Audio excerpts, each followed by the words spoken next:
Sean ustedes bienvenidos, una vez más, a Los Límites de Gaia. En esta ocasión, nos volveremos a sumergir en los clásicos griegos, con las tragedias de Esquilo. Sin más que decir, comenzamos.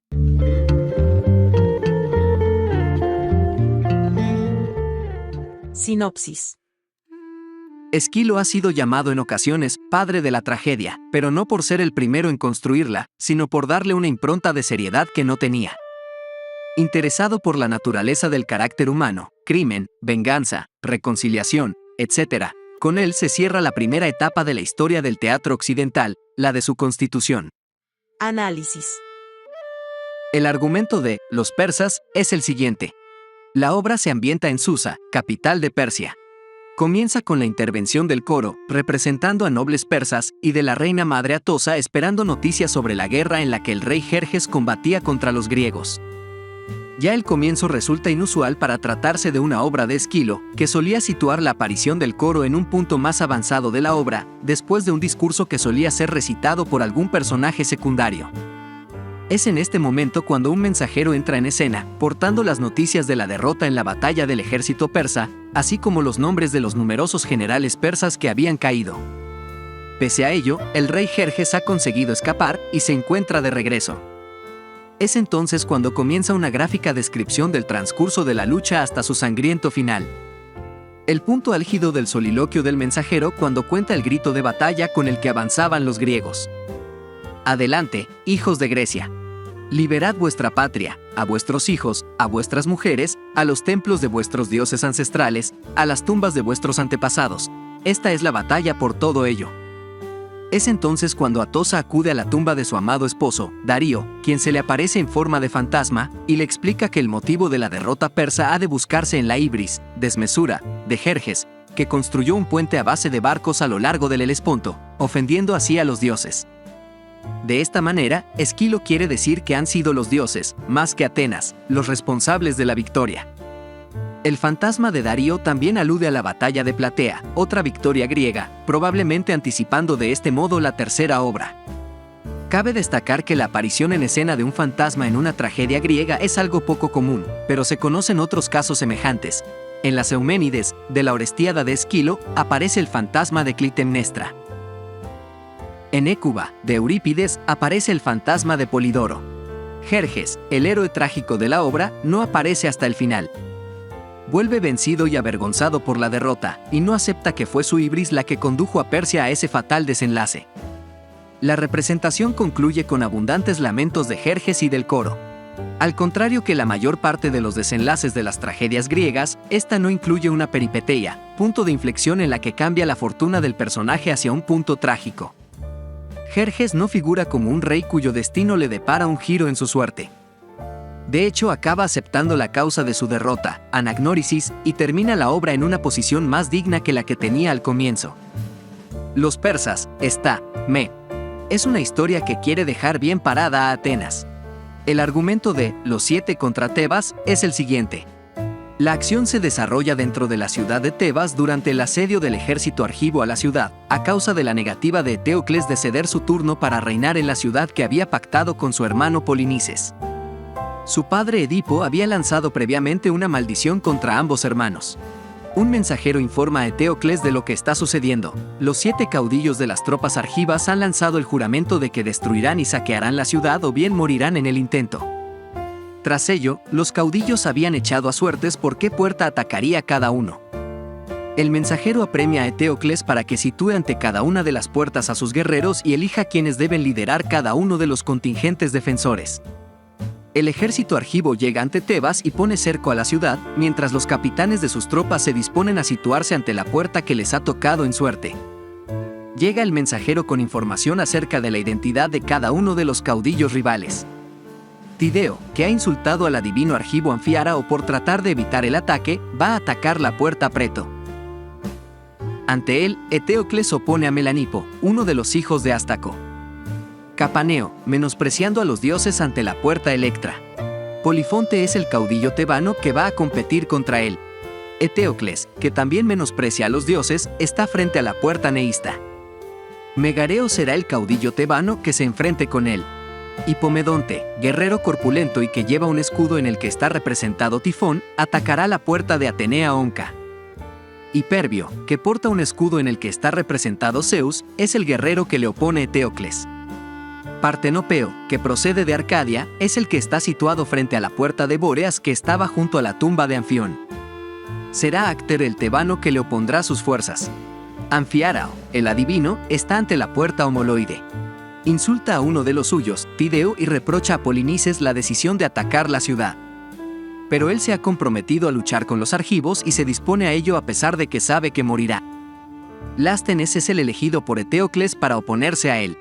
Polinices será el que ataque la séptima puerta y pide a gritos poder luchar contra su propio hermano para matarlo o desterrarlo tras vencerlo. Eteocles decide enfrentarse él mismo contra su hermano. El coro de Tebanas trata de que Eteocles cambie de opinión y no vaya a combatir frente a su hermano, pero este, que sabe que está haciendo efecto la maldición de su padre, marcha a combatir a la séptima puerta. Un mensajero informa a las tebanas de que todo ha marchado bien en 6 de las puertas y que la ciudad de Tebas se ha salvado, pero que en la séptima puerta los 2 hermanos Eteocles y Polinices se han dado muerte el uno al otro. Un heraldo informa de que los magistrados tebanos han decidido que Eteocles sea enterrado con los debidos ritos, pero que a Polinices debe dejársele insepulto y sin honores. Sin embargo, Antígona, hermana de ambos, manifiesta su propósito de desobedecer la orden y dar también sepultura a Polinices. Los 7 contra Tebas, está, me. El argumento de las suplicantes es el siguiente. Trata de las 50 Danaides, hijas de Dánao, que, antes de lo que se representa en la tragedia, viven con él en Egipto. Las Danaides, conducidas por su padre, han llegado a Argos huyendo de los hijos del rey Egipto, que pretendían obligarlas a casarse con ellos. Una vez en Argos, se hacen suplicantes de Zeus, ascendiente suyo, refugiándose en el altar dedicado a él. También invocan la protección de Helio, la de Apolo y la de Poseidón. Las suplicantes temen ser forzadas por sus perseguidores y suplican por el derecho a no ser entregadas a quienes no quieran ellas, a disponer de su propio cuerpo y a decidir sobre él. Desde el altar, las Danaides refieren a Pelasgo, rey de Argos, su genealogía. Io fue una argiva que, transformada en vaca, llegó errante a la región del delta del Nilo y allí engendró de Zeus a Épafo. Este fue padre de Libia, y esta fue madre de Belo, padre de Dánao y Egipto. Dánao tuvo 50 hijas, que son ellas, y Egipto, 50 hijos.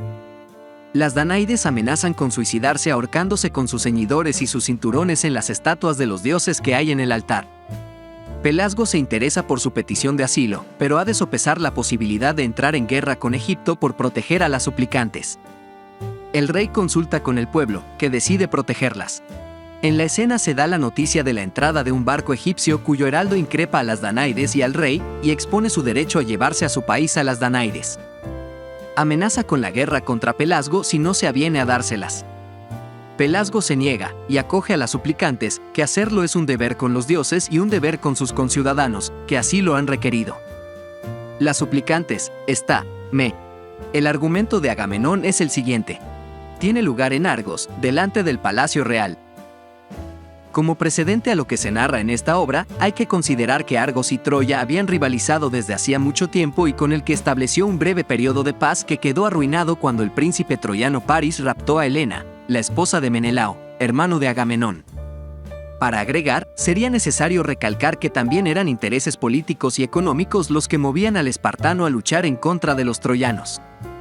Agamenón, al partir para la guerra, no tenía vientos favorables. Para obtener vientos propicios de los dioses, en particular de Artemisa, hizo matar a su hija, Ifigenia, de belleza excepcional. En algunas versiones, Ifigenia es sustituida en el último momento por una corza o una cierva y llevada a tierras lejanas de la diosa Artemisa, pero esto nadie lo sabe salvo ellas. Soplan los vientos favorables, la flota alza las velas. Clitemnestra, dominada por el odio y el resentimiento, decide llevar a cabo la venganza con la ayuda del primo de su marido, Egisto, que además es amante de ella. Después de que los soldados aqueos destruyeran el reino del Príamo, encabezados por soldados como Odiseo o Aquiles, Agamenón tardó 10 años en volver a Esparta.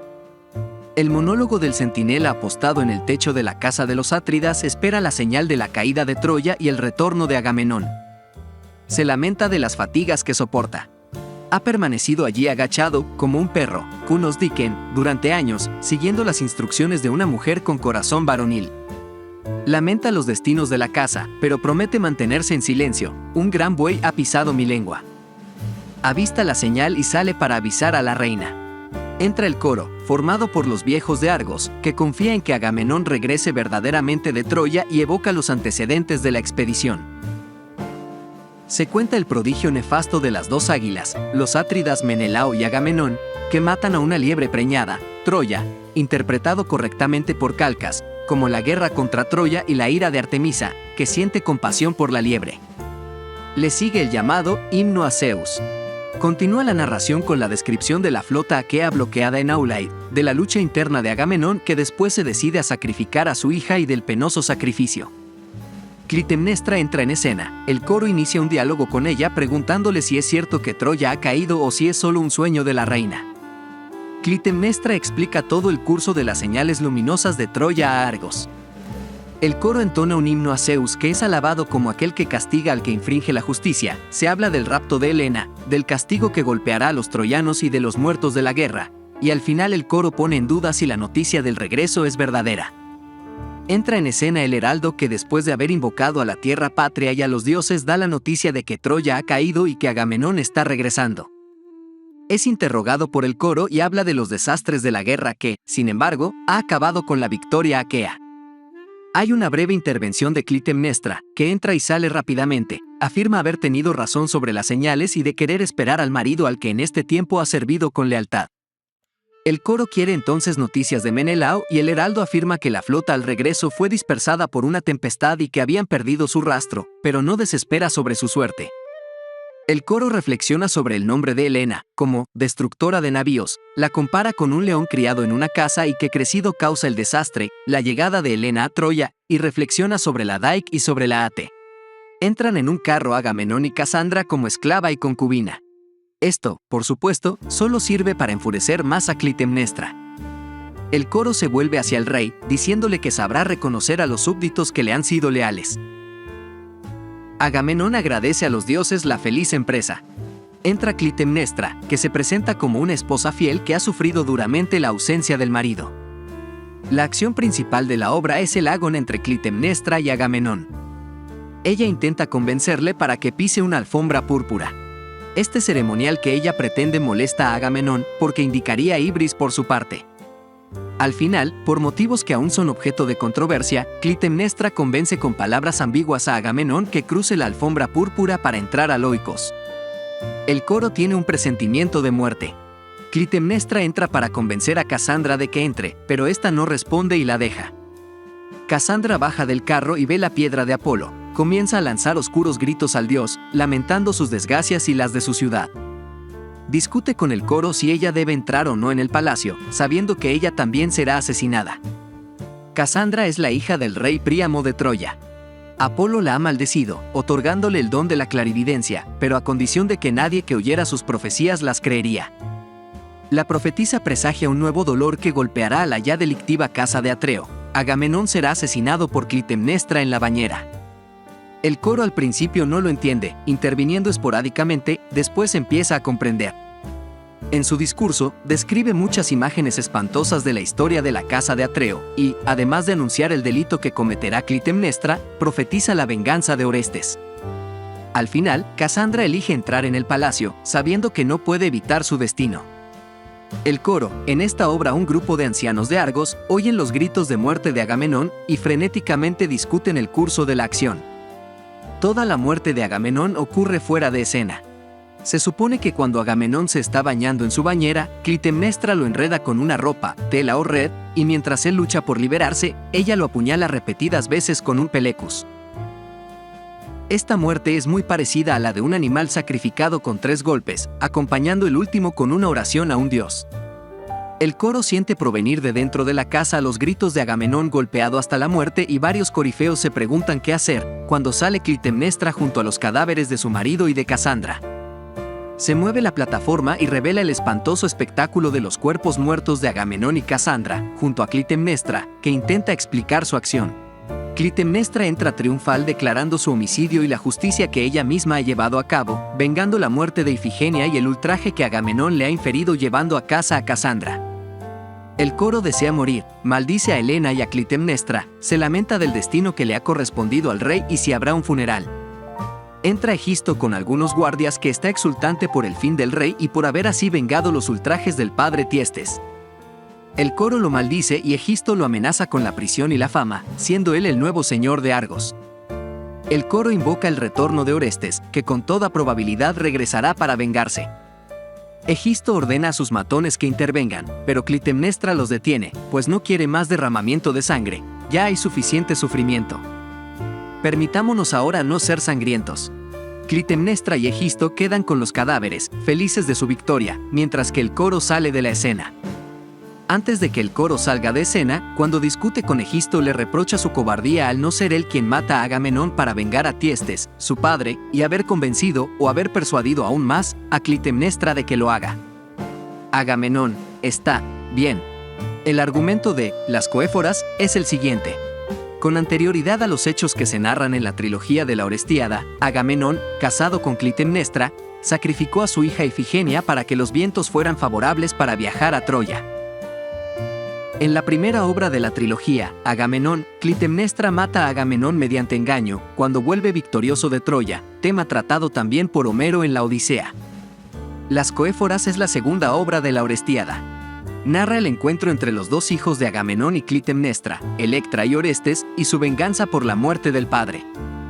La segunda tragedia de la trilogía toma el nombre del coro, constituido por las portadoras de libaciones, esto es, las Coéforas, esclavas de la casa del rey, que acompañan a Electra con libaciones a la tumba de Agamenón. Después de que Clitemnestra haya asesinado a su marido, Orestes quiere vengarse de su madre. Orestes duda si matar o no a su propia madre, pero tanto el dios Apolo como su amigo Pílades, hijo de Estrofio, rey de Fócida, le convencen de que eso es lo correcto. Orestes y Pílades pretenden ser unos viajeros normales que vienen de Focea y piden hospitalidad en el palacio. Clitemnestra es engañada por su hijo, quien le llega a decir que Orestes ha muerto. Encantada por las noticias, Clitemnestra envía a un criado a llamar a Egisto. Aprovechándose de la hospitalidad del palacio, Orestes mata primero al usurpador y después a su madre. Las muertes de ambos, como es usual en el teatro griego clásico, tienen lugar fuera de escena. Orestes mata primero al usurpador. Los gritos de muerte de Egisto no advierten a tiempo a Clitemnestra. Desesperada, intenta apelar a los sentimientos de su hijo, pero Pílades le recuerda las órdenes de Apolo. Clitemnestra le advierte de la venganza de las Erinias. Nada más abandonar el palacio, las furias aparecen y, siendo solo visibles para él, comienzan a perseguirlo y torturarlo por su matricidio. Él huye en agónico sufrimiento. Las Coéforas, está bien. El argumento de las Euménides es el siguiente. Euménides es la obra final de la Orestiada, en la que Orestes, Apolo y las Erinias comparecen ante un jurado de atenienses en el Areópago, roca de Ares, una colina rocosa plana junto al ágora ateniense donde el Tribunal de Homicidios de Atenas celebraba sus sesiones, para decidir si el asesinato de Clitemnestra por parte de su hijo, Orestes, le hace merecedor del tormento que le han infligido. La Pitia del templo de Delfos es quien hace la introducción. Allí está Orestes, que acude a Delfos para lavar su culpa por haber matado a su madre Clitemnestra. Dormidas junto a él están las terribles e innombrables Erinias, las Euménides, deidades citónicas que vengan el parricidio y el matricidio, también el filicidio y el fratricidio. Él, por instigación de su hermana Electra y el dios Apolo, ha matado a su madre Clitemnestra, que ha asesinado a su padre, el rey Agamenón, quien a su vez había matado a su hija Ifigenia. Orestes encuentra refugio y solaz en el nuevo templo de Apolo en Delfos, y el dios, incapaz de librarlo de la molesta ira de las furias, le aconseja su huida a Atenas, bajo la protección de Hermes, para someterse al juicio de la diosa Atenea. Mientras, el dios lanza un conjuro sobre las furias que lo persiguen, para retrasarlas. Aparece el fantasma de Clitemnestra asesinada, que despierta a las durmientes Erinias, instándolas a que sigan persiguiendo a Orestes. La primera aparición en escena de las Erinias es terrible. Cantan al unísono conforme se van despertando. El Desmios himnos, un canto que encadena mágicamente, al objeto de castigar a Orestes. Y buscan el olor de la sangre que les llevará a seguir el rastro de Orestes. Según la leyenda, en el estreno de la obra esto impresionó tanto que provocó miedo y angustia en el público, hasta el punto de que una mujer embarazada, llamada Nira, murió en ese mismo lugar. Pero la intervención de Apolo salva a Orestes, que expulsa a las Erinias, ofendidas por la intervención de un dios para la defensa de un asesino de su propia madre. La escena se traslada a Atenas. Cuando las Erinias localizan a Orestes en Atenas, la escena es nuevamente inolvidable. Orestes se ha abrazado como suplicante a una pequeña estatua de Atenea. Las Erinias lo rodean oliendo la sangre de su madre. Una vez que lo ven, pueden distinguir también riachuelos de sangre que empapan la tierra bajo sus huellas. La diosa aparece en escena y decide que un jurado de 12 atenienses juzgue al suplicante. Las Erinias aceptan que se realice un juicio y se dicte sentencia. Se oponen, no obstante, a que se dicten leyes nuevas que impidan el castigo inmediato y sin contemplaciones de los crímenes de sangre.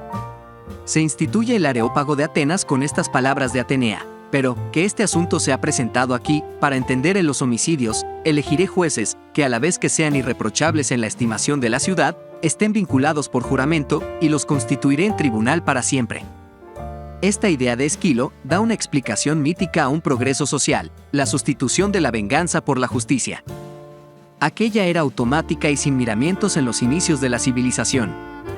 La justicia ya no es concebida de un modo de condena automático, sino como un instrumento para introducir la razón en los procesos de culpabilidad al tiempo que ha de ser administrada por un poder delegado de la comunidad. Apolo actúa de abogado de Orestes mientras las Erinias actúan como abogado de la fallecida Clitemnestra. Las Erinias, diosas de la venganza de sangre, sostienen que, si no se condena a Orestes, en la ciudad cualquiera se sentirá libre de cometer cualquier tipo de acto por venganza propia. Durante el juicio, Apolo convence a Atenea de que, en un matrimonio, el marido es más importante que la mujer, señalando que Atenea nació solamente de Zeus y sin intervención de una madre. Zeus se tragó a Metis. Antes de que se cuenten los votos, Atenea vota en favor de Orestes. Apolo y Atenea sostienen que los dos homicidios tienen diferente gravedad. El hijo tiene la misma sangre que el padre porque él lo ha generado y por lo tanto tiene el derecho de vengarse. Se corta así por fin la cadena de crimen, venganza, crimen, mediante un juicio donde intervienen jueces humanos y no la implacable venganza sin consideraciones de los dioses. Después del recuento, los votos son iguales en cada lado. Atenea intenta convencer a las furias de que acepten su decisión. Las Erinias increpan a Atenea por vulnerar viejas leyes. Pero, al final, ellas se someten.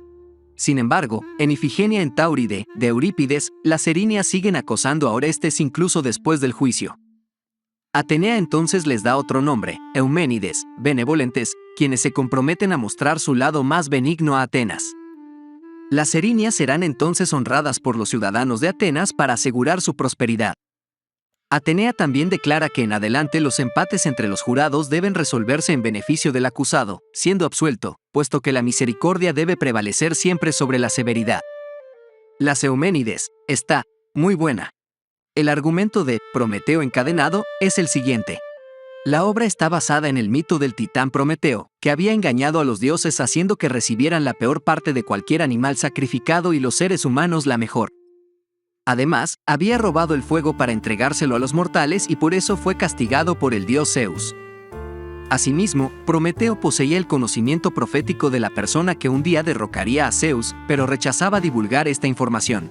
Fuerza y violencia, junto con Hefesto, llevan preso a Prometeo para que éste sea encadenado en una roca, en la región de Escitia. Fuerza apremia a Hefesto para que cumpla la orden de Zeus y sometan al titán. Hefesto tiene sus dudas, porque Prometeo es pariente suyo, pero sabe que no puede desobedecer a Zeus, así que cumple la orden. Una vez encadenado, Prometeo se lamenta por su destino. Un coro de oceánidas ha acudido a tratar de consolarle. Prometeo dice que preferiría haber sido arrojado al Tártaro para que nadie pudiera ver su desgracia. También señala que Zeus acudirá a suplicarle para que, por sus conocimientos proféticos, le revele el plan por el que se le pretenderá despojar de su calidad de rey de los dioses. Prometeo insiste en que no piensa revelarlo hasta que no sea liberado de sus cadenas. Luego explica que estuvo de parte de Zeus en la lucha que mantuvo contra los titanes. Sin embargo, se opuso a que la raza de los mortales fuera aniquilada por Zeus, concediendo a estos el fuego así como ciegas esperanzas. Después llega Océano. En primer lugar, aconseja a Prometeo que deje de injuriar a Zeus, puesto que podría sufrir por ello peores castigos, y además le ofrece su ayuda, diciéndole que intentará conseguir su liberación. Prometeo, sin embargo, insiste en que se mantenga alejado del asunto para evitar sufrir castigos como ya sufrieron Atlas o Tifón.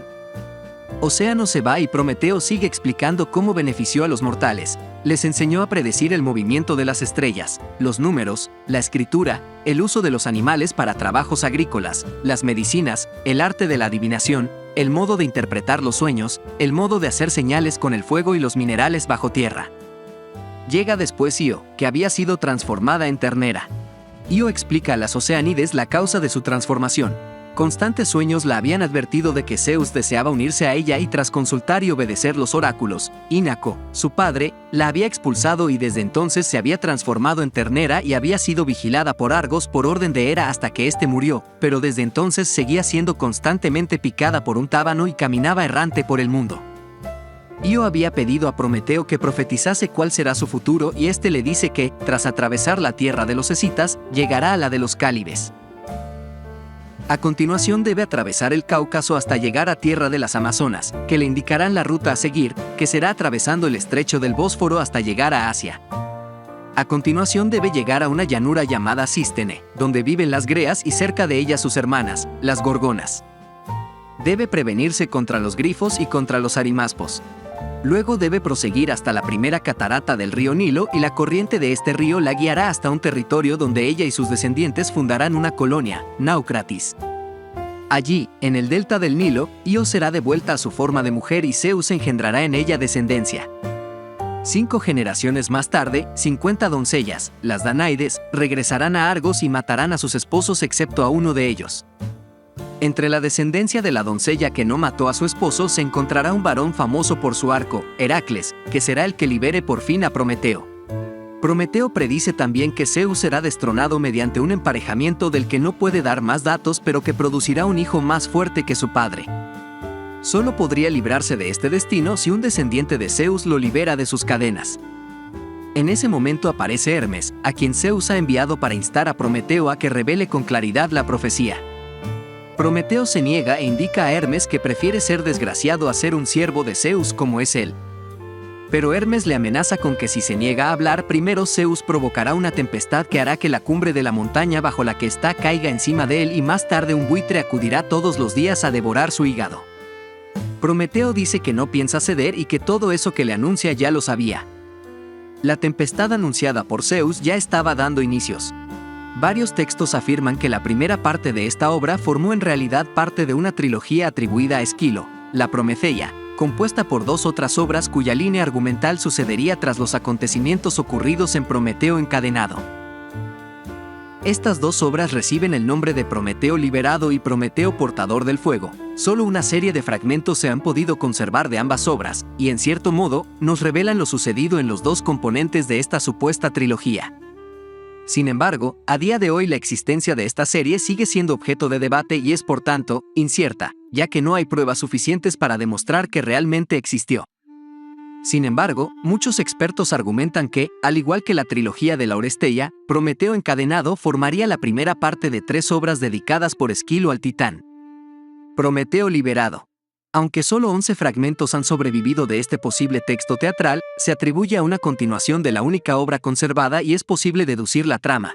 Traducida al latín por el orador Cicerón, la obra comenzaría con una reunión entre Prometeo y un coro de titanes, supuestamente liberados por Zeus del Tártaro, tras haber pedido clemencia al titán de fuego. En la obra, Prometeo se lamenta de sus penas al resto de los titanes y cuenta cómo Heracles lo liberó del Cáucaso tras haberlo ayudado, dándole indicaciones de cómo llegar al jardín de las Hespérides en uno de sus 12 trabajos, según Estrabón. Prometeo portador del fuego. Curiosamente, solo se conserva un mero fragmento de esta obra en las Noctes Atticae del escritor romano Aulo Gelio.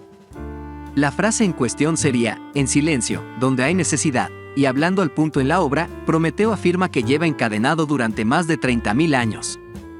También es posible que en la obra se hiciera referencia al secreto que Prometeo conocía y Zeus temía, el hecho de que si Tetis mantenía relaciones con Zeus, el fruto de dicha consumación sería un varón que destronaría al Crónida. Por ello, Tetis se casa al final con el mortal Peleo, teniendo al héroe Aquiles. Prometeo encadenado, está bien. Gracias por ver el video. Déjanos tu like y comenta, si la has leído, ¿qué te pareció la lectura? O, por el contrario, si se te antoja leerla. Recuerda suscribirte al canal y activar la campanita de las notificaciones para que no te pierdas ninguno de nuestros videos. Hasta un próximo viaje literario.